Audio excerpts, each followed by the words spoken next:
started here in a few minutes. If any of you guys want to be put on our local media list, come see me after the event. Just look for the guy in the orange hat. Okay?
All right, good afternoon, everybody.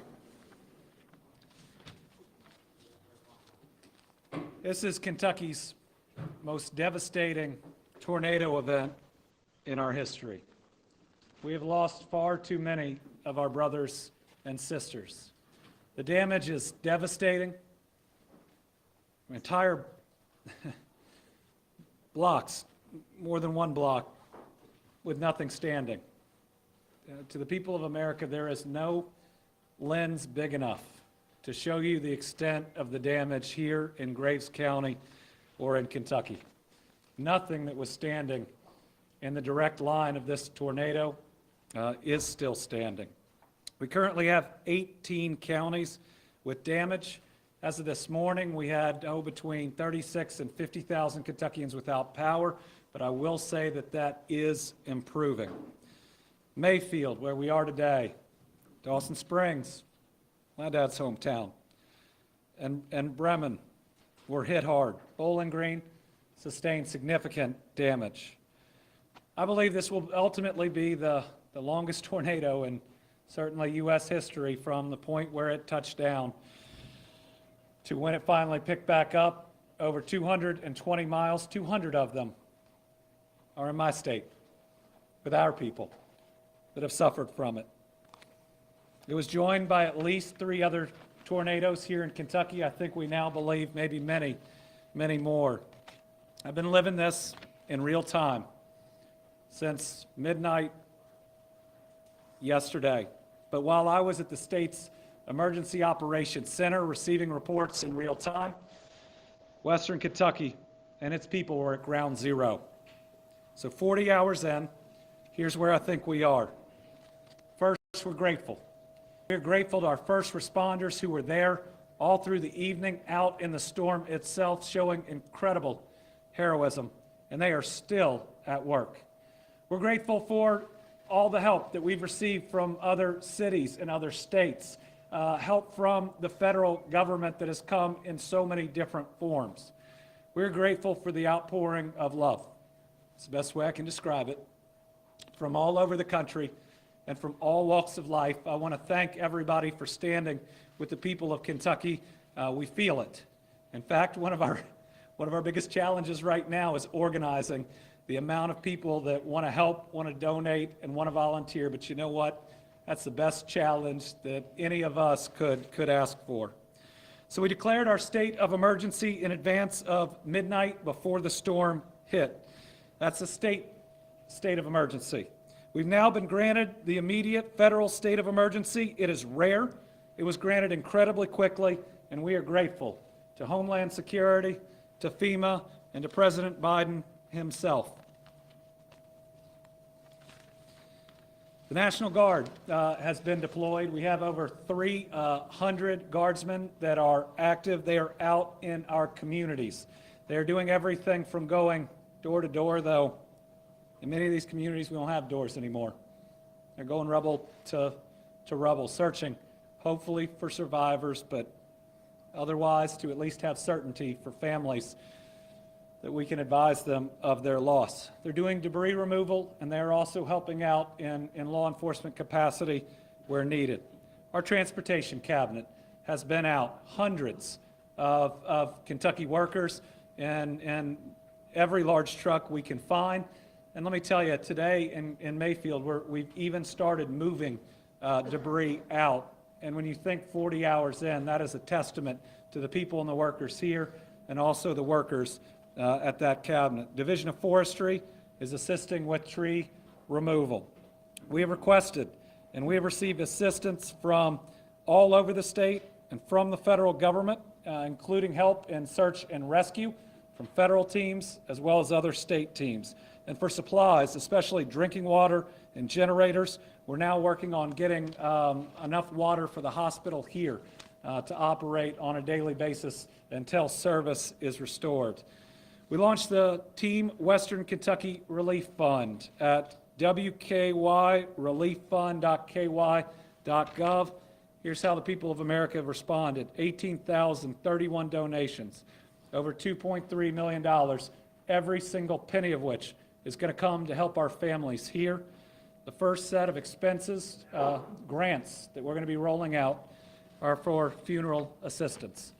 The very first thing that we have to do is grieve together, and we're going to do that before we rebuild together. More information will be coming on that. Today we can also announce that our state parks are open to help families that have lost their homes. We're taking them in. We are trying to guarantee everybody a 2-week stay so they're not worried about tomorrow. They can worry about finding their relatives, making sure their kids have enough to eat. We've opened Kentucky Dam Village, Kinlake, Lake Barkley, that is in this region. Barren River and Rough River, which can help the people of Bowling Green, and Audubon, which can help the folks in Muhlenberg County. We already have 104 adults and 2 kids at Pennyrile. That's helping the people of Dawson Springs, a town that half of which is leveled. It's open to first responders and volunteers as well. And let me thank all of them, every single one, for what they are doing. They've helped us clear roads, and ultimately to have even knocked on doors where they stand to check on people. We want to thank the rest of the country for your attention, for your help, and for your prayers. We've needed them, and we are still hoping as we move forward for some miracles to find more people and to hopefully have a lower death count than what we expect. I wish I understood why we've gotten hit with the pandemic, a historic ice storm, flooding, and now the worst tornado in our history, all in a span of 19 months. What I do know is that in Kentucky we're good people, and we care about one another. That's why people were out in this storm helping their neighbors or people they don't know. That's why other counties, you can look on people's shirts, are here and we're here immediately trying to help. It's why we opened 13 shelters but only have 6 open anymore, because we take each other into our homes. We're going to grieve together, we're going to dig out and clean up together, and we will rebuild and move forward together. We're going to get through this. We're going to get through this together, because that is what we do.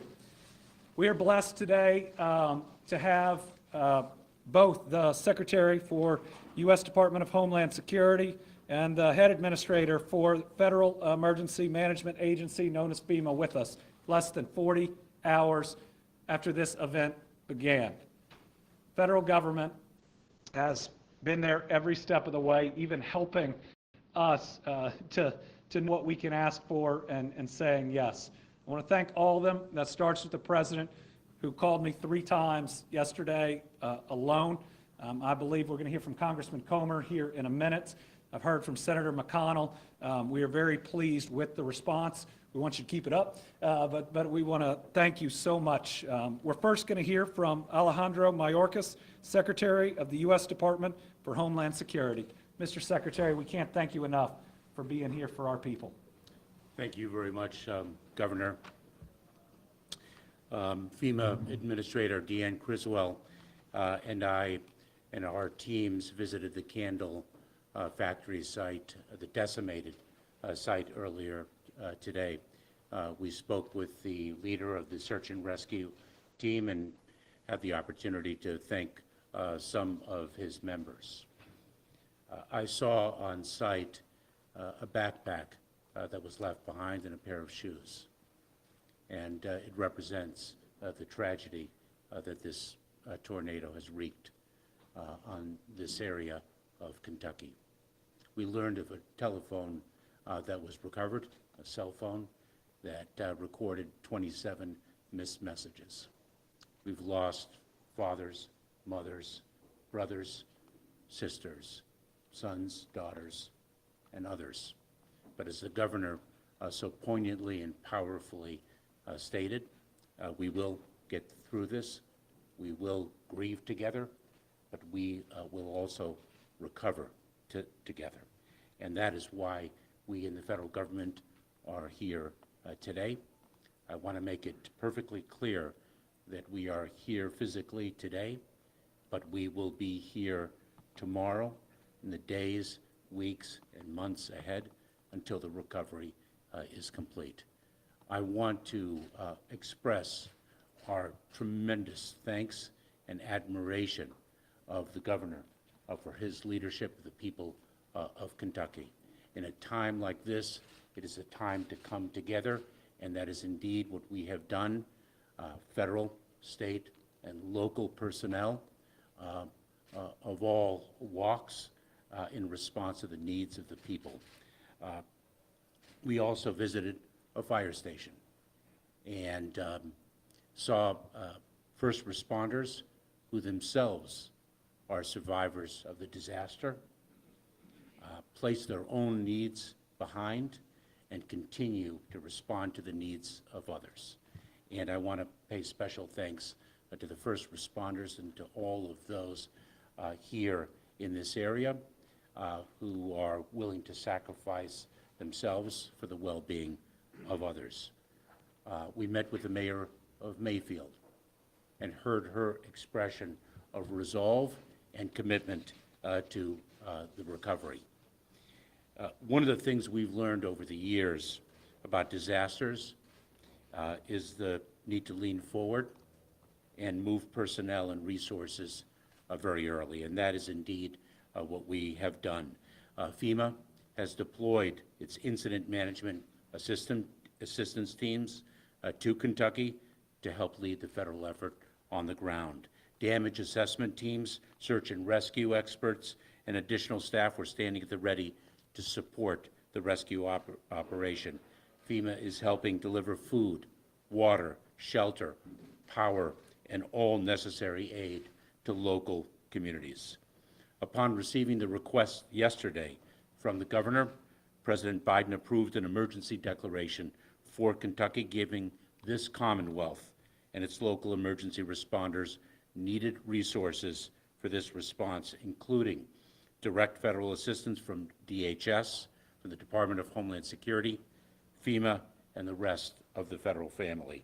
As the President told the country yesterday, whatever is needed here in Kentucky and across any community affected by this tragic event, the federal government will do everything we can, everything in our power to help.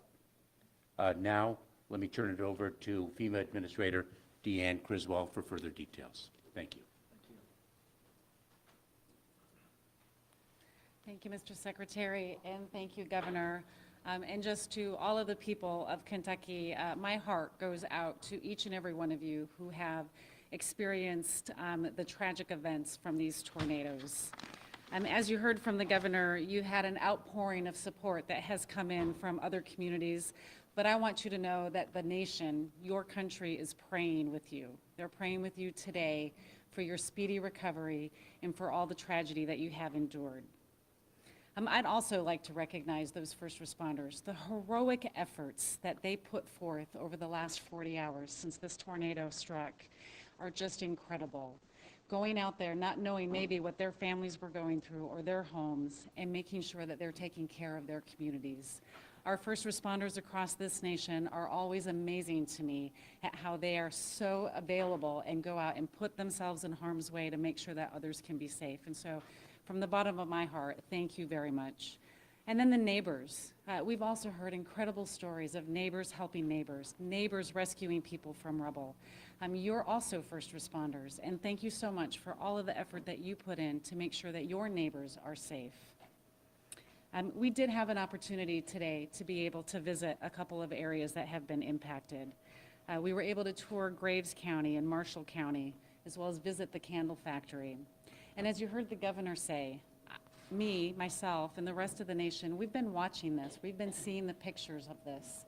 But standing there, standing in these communities, you don't get that feeling from a picture.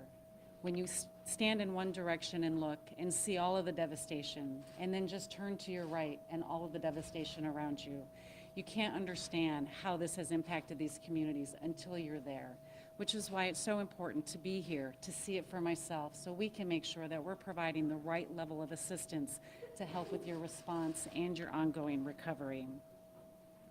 We had the opportunity just a few moments ago to hear from the county executives, where the governor brought them together to hear the impacts that they're having and some of their shortfalls. The things that we heard are housing. You've heard that before, that housing is going to be a tremendous need as we continue to go forward. Power, water, fuel, all of these things to help the community start their rebuilding process.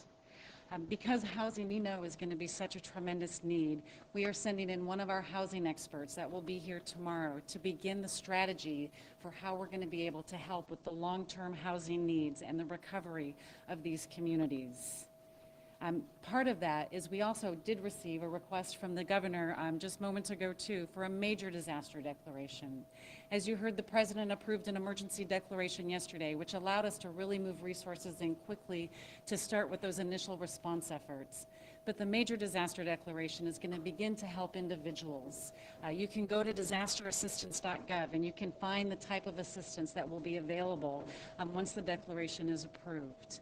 It's also going to allow us to help with the long-term repair of all of the critical infrastructure that's been damaged by this storm.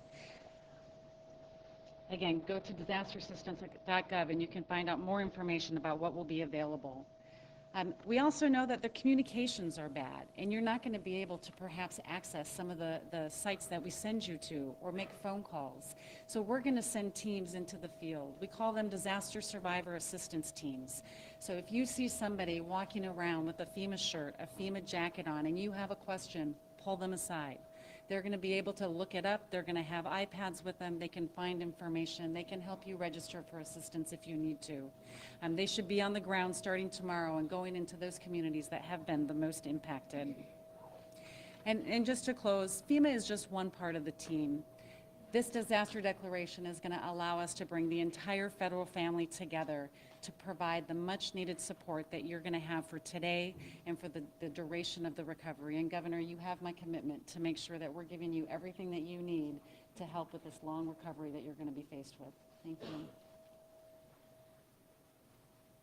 I want to thank the Secretary and the Administrator. This is the fastest emergency declaration that I've ever heard of, and they had resources on the way even before it was processed. It's everything that we could request.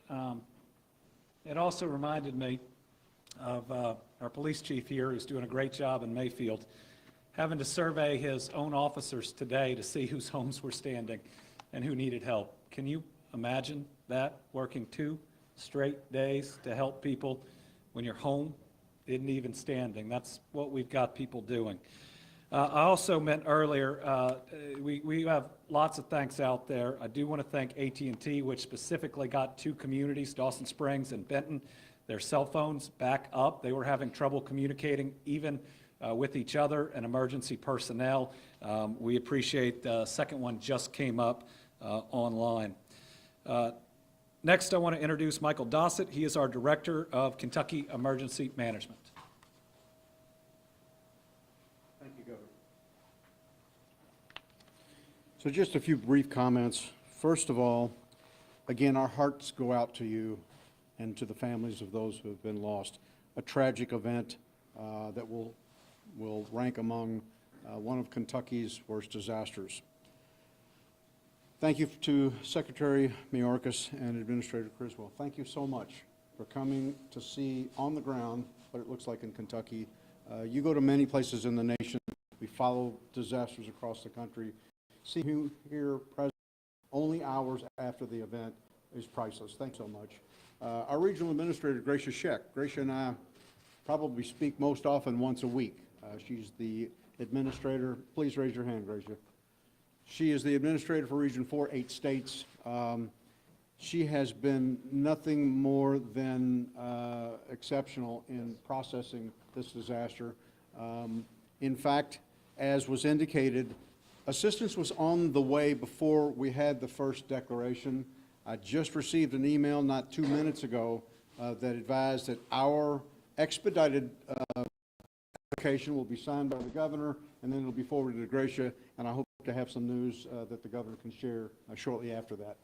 So thank you for the quick response. Some of the things that we have on the ground now, we've talked about. We have the federal USAR team, that is the major search and rescue team. We've requested several more to assist in other areas of our impacted counties.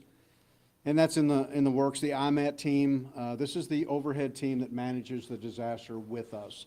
They're already in the EOC working. We have an incident support team that'll go downrange and assist us in organization. Comments about the long-term housing, thank you, because that's what's going to be primary in this disaster. That team will be here. They will integrate with our staff, and we will draft the plan to move forward, bringing new housing into construction and setting expectations. Folks, this doesn't happen overnight, but the process is starting immediately. John Brogan, are you here? John is my counterpart in the FEMA process. John is our federal coordinating officer. He was here for the ice storm and for the flooding event 3 weeks after that, so he is no stranger to what we need here in Kentucky, and he'll be working this disaster too. I'm just going to end with telling you a very short story on our tour today. We met with a lady by the name of Jenna Adams, who is a council person for the mayor, and she was so significant in speaking about what Kentuckians do with other Kentuckians. She went home and had to deal with her wash in the washing machine that was going to ruin because the power was out, and she was dealing with the aftermath of some recovery issues. And she talked about what neighbors are doing, and we saw it for ourselves, as we've all done in the past 2 days. So I want to end with thanking you for your efforts, thanking you for Kentuckians being Kentuckians and doing what we do. Thank you. I also want to thank Kentucky's federal delegation. Every single member of that delegation has pushed hard, successfully for the steps that we need. They have been supportive even when we've been out of communication sometimes. We have the congressman from this very region, and I know has been right here with all our people, and that's Congressman James Comer.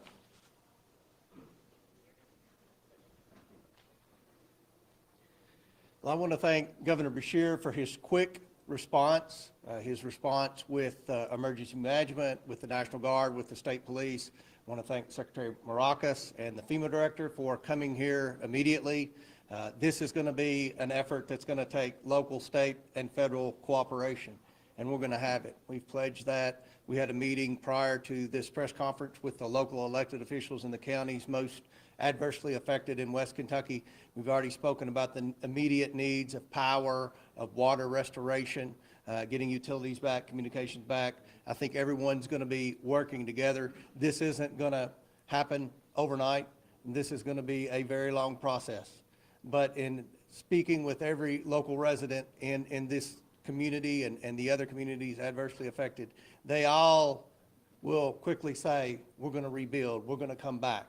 And that's what you have here in this part of Kentucky, in West Kentucky. People that have a sense of community pride, they want to rebuild, and we're going to be there cooperating on the state, federal, and of course the local level. So thank you. Next up, we have the National Guard, which has been so critical these last 18, 19 months in so many different ways. We call on them to do so much. Most recently, they were helping to staff our overrun hospitals at a time when we desperately needed help. Every community they're in, the morale picks up. We know when they're there, we're going to make it. So here's General Larkin to give us an update. General. Thank you, sir. Currently, the Kentucky National Guard has slightly over, as the governor mentioned, 300 soldiers and airmen on duty. We're operating in 9 Kentucky counties, 106 of which are here in Graves County. We are performing missions in law enforcement augmentation, search and rescue, route clearance, and providing air support and airlift. We continue to anticipate the needs, and we continue to process requests through the Kentucky Operations Center. As always, we are proud to serve the Commonwealth, and we fight as Kentuckians.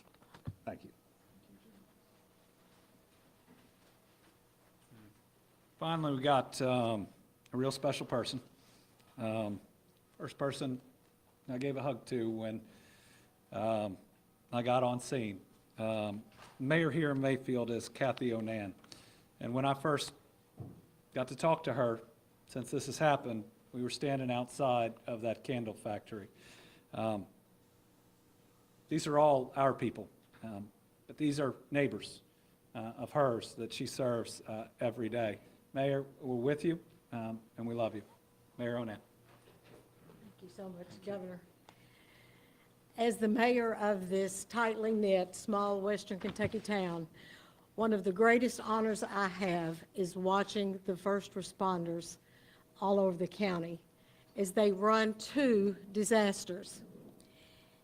40 hours after the greatest disaster to ever hit Kentucky, and especially my hometown, I know, because they're here standing behind me, that my state government and my federal government are running toward that disaster with us.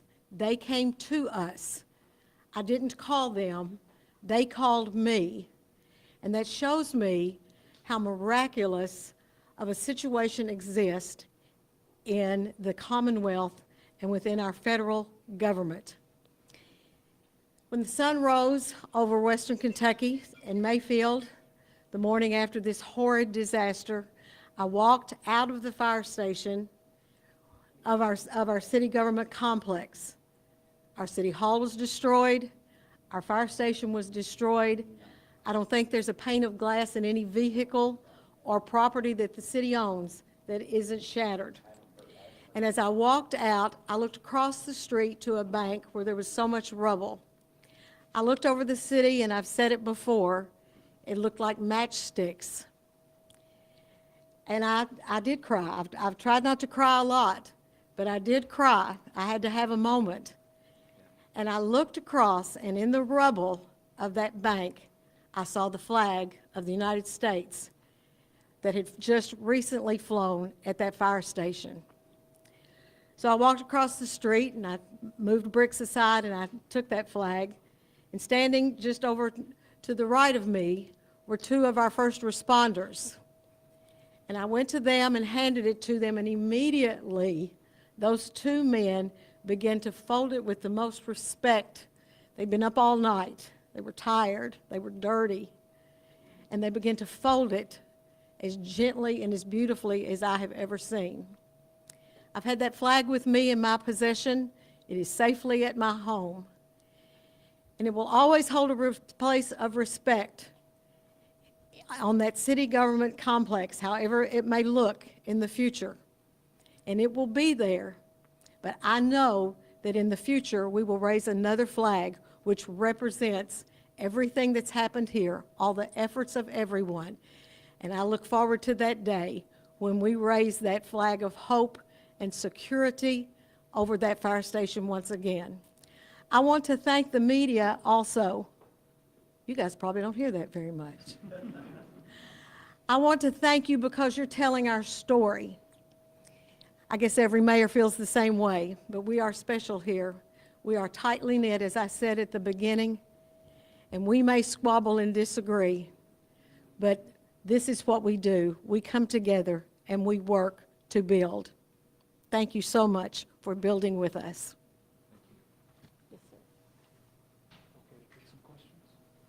All right. We'll open it up to questions. Just let us know who your question is for.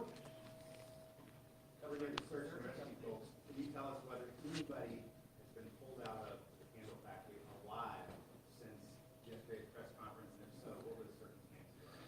So we're still getting information in on the candle factory.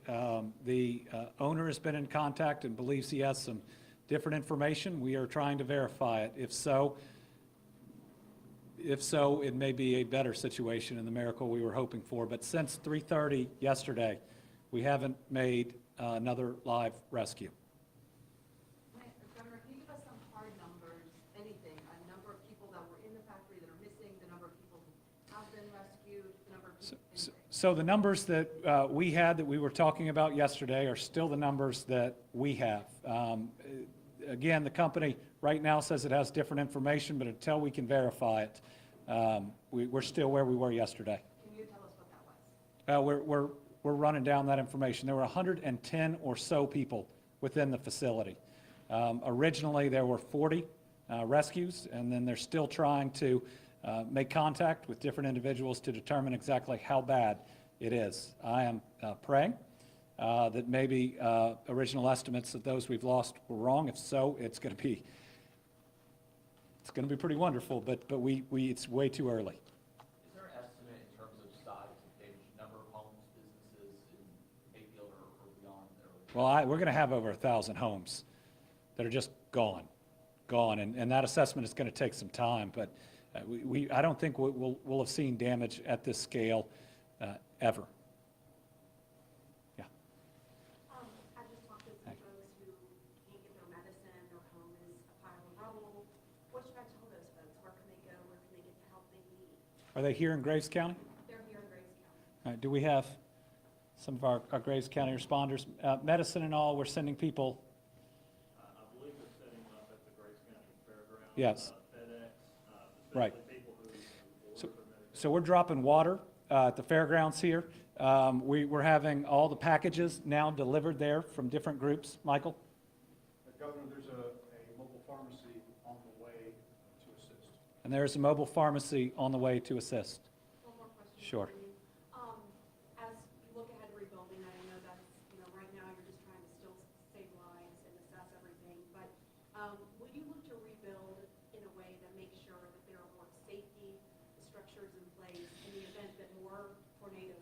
Right. I mean, every time we rebuild, we want to be more resilient. We don't want to see this ever happen again. With that, I think when it's all said and done, when they evaluate the power of this tornado, I think it's pretty hard to build a structure that can ultimately hold up to it. Whether these structures have been brick or wood or steel, some of these even metal buildings, they're gone.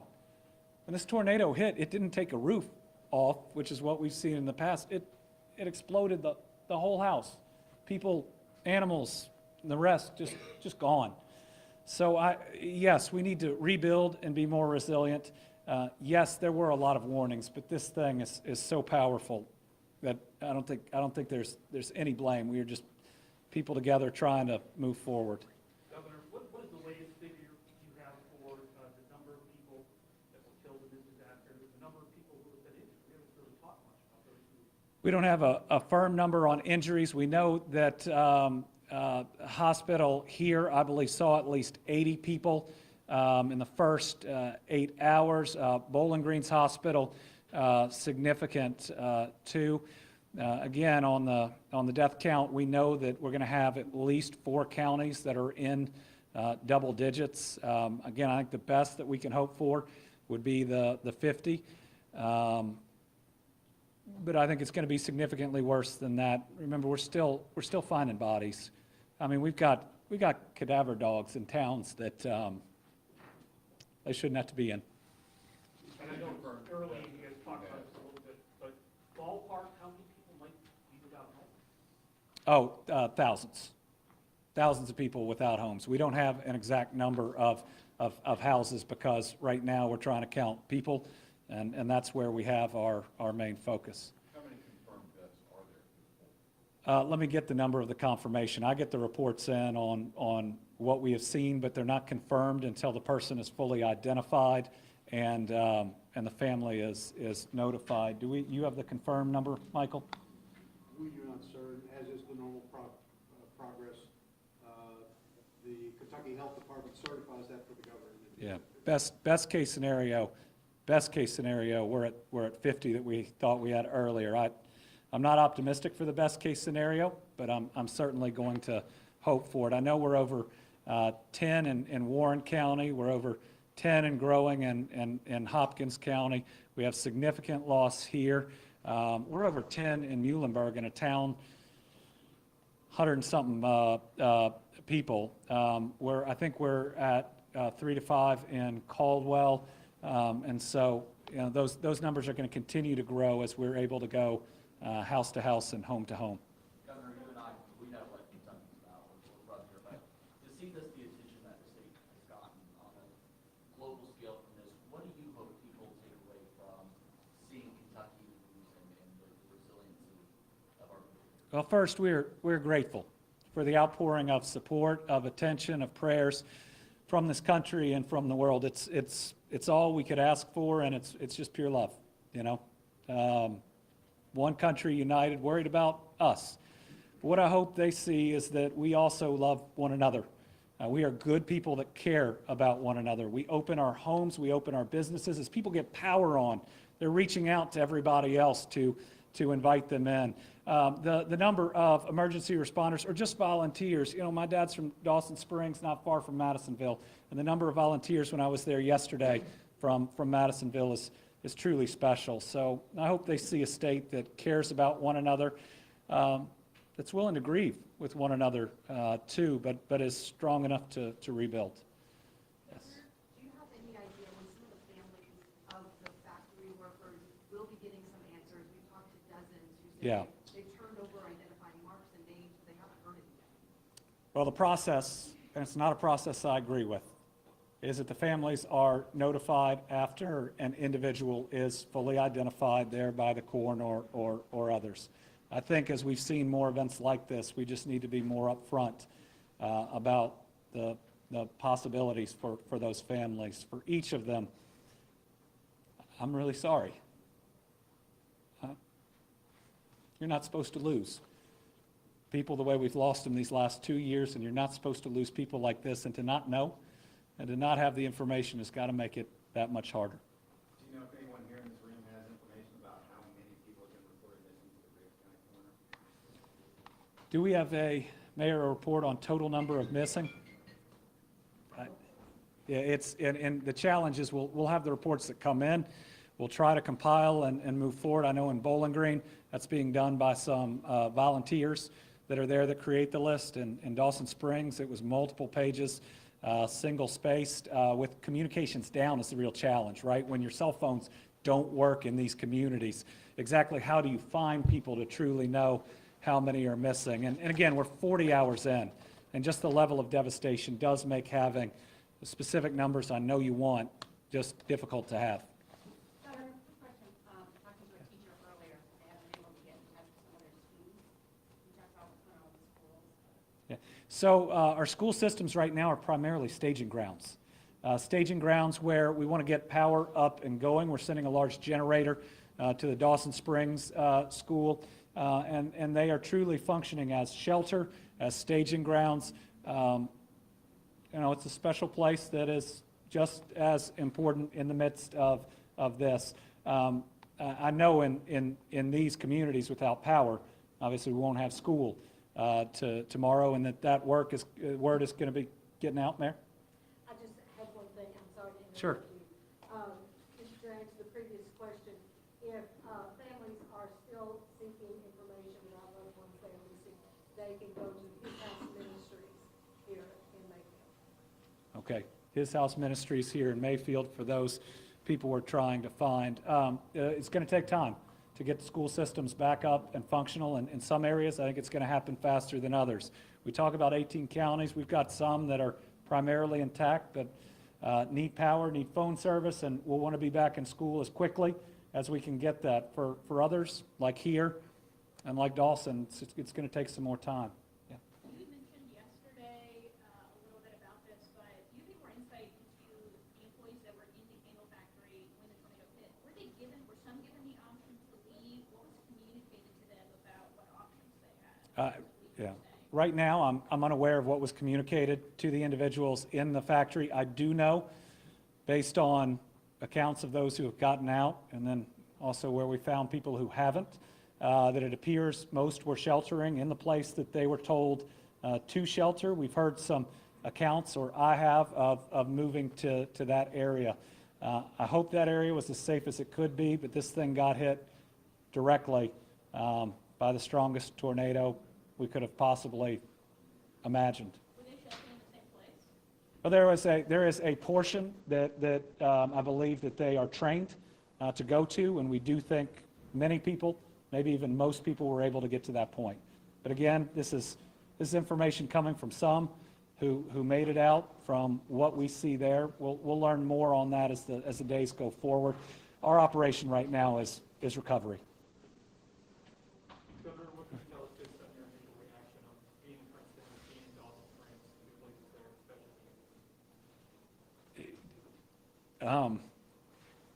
especially? I'm emotional after 2 days.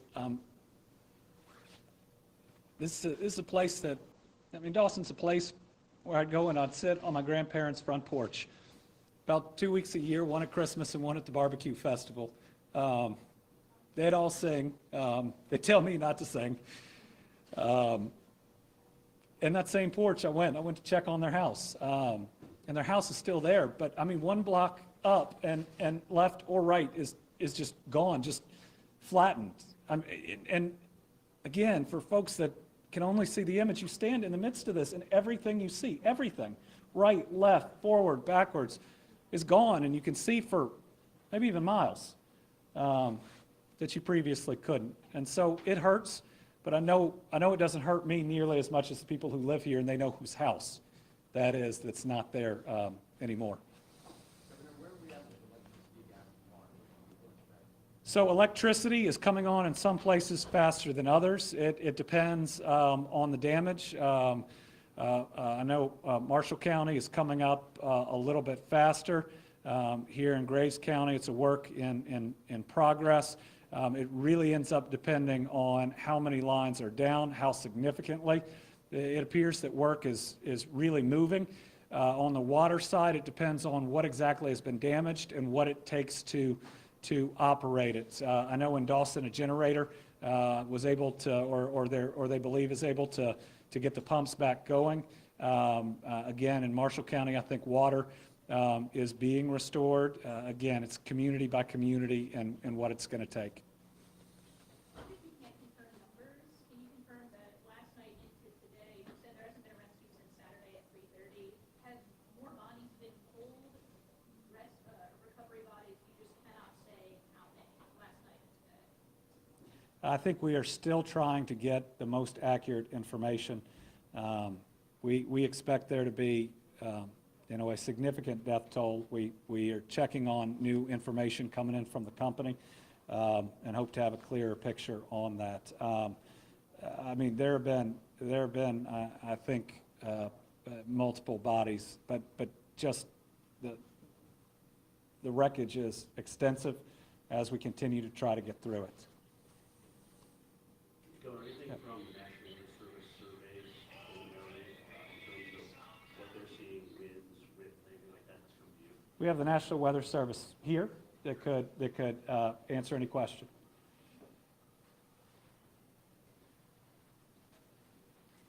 Good afternoon. My name is Christine Welbus. I'm the Warning Coordination Meteorologist at the National Weather Service in Paducah, Kentucky. We have Mr. Steve Eddy, who is our meteorologist in charge at the National Weather Service in Paducah. And for the last 2 days, we have had several teams out surveying the damage. Of course, as you all know, it spans a good number of miles, so there's a lot of ground to cover. But I did do an aerial survey yesterday, and I can tell you that the track is continuous from south of Casey in Fulton County all the way to at least Beaver Dam, where we finally turned around. So the damage that we have surveyed so far indicates that the rating is at least an EF3.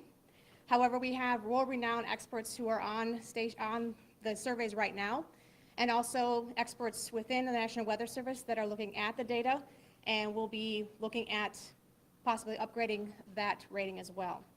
On behalf of the National Weather Service, our hearts go out to each and every person that has been affected by this tornado. It not only affects us here locally at our offices, but across the entire Weather Service, where we've had numerous people come to us and say how deeply sorry they are for everything that's happened here. But as we get more information, we will definitely release that to you. We have lots of surveys to continue to do over the next couple of days, and a lot of work to do still. Is that EF3 for Mayfield? Or which part of the county? That's the highest rating that we found along the entire track in our area. Our area serves parts, EF3, graded through. Right.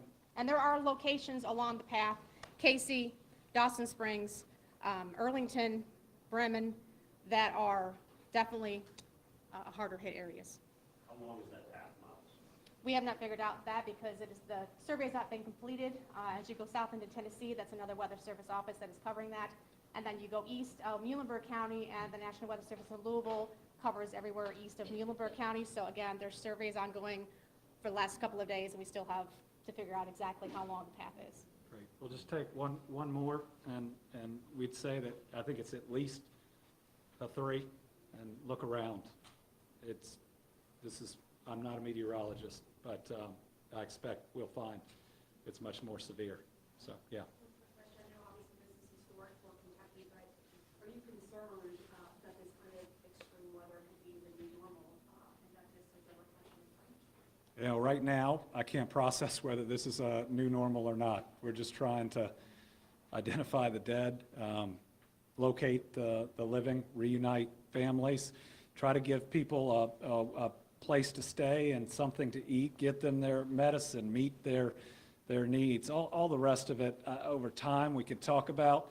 And what I'd say is, please just focus on our people and the help that they need and they deserve.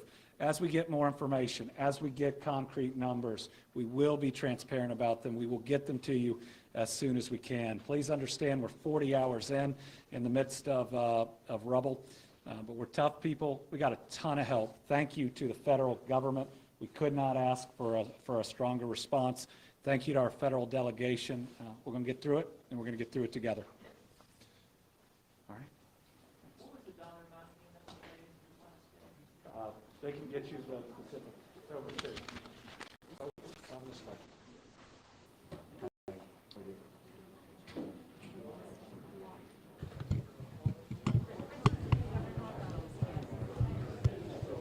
All right, I got to return this to you guys before I forget. Thank you.